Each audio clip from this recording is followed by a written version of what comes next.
الحمد للہ وحدہ والصلاة والسلام علی من لا نبی بعدہ اما بعد۔ اللہ کے نبی علیہ السلام کی حضرت عثمان رضی اللہ عنہ کے لیے دعا۔ حضرت عثمان رضی اللہ عنہ خلیفہ ثانی تھے اور عاشق رسول تھے اور عشرہ مبشرہ میں سے تھے، یعنی جن صحابہ کو اللہ کے نبی علیہ السلام نے عشرہ مبشرہ کہا تھا ان میں حضرت عثمان رضی اللہ عنہ کا نام بھی تھا۔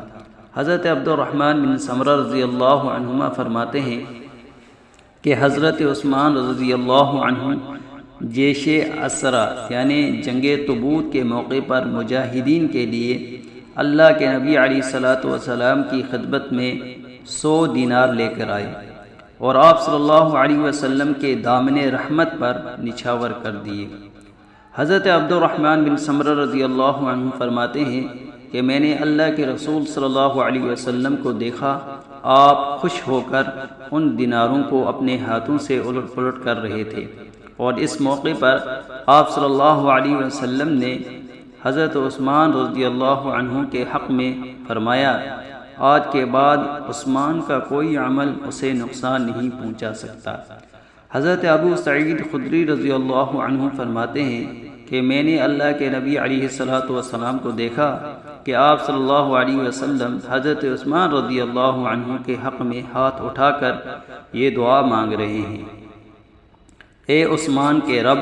میں عثمان سے راضی ہوں، آپ بھی عثمان سے راضی ہو جائیں۔ آپ صلی اللہ علیہ وسلم یہ دعا رات بھر مانگتے رہے یہاں تک کہ طلوع فجر ہو گئی، تب یہ آیت نازل ہوئی،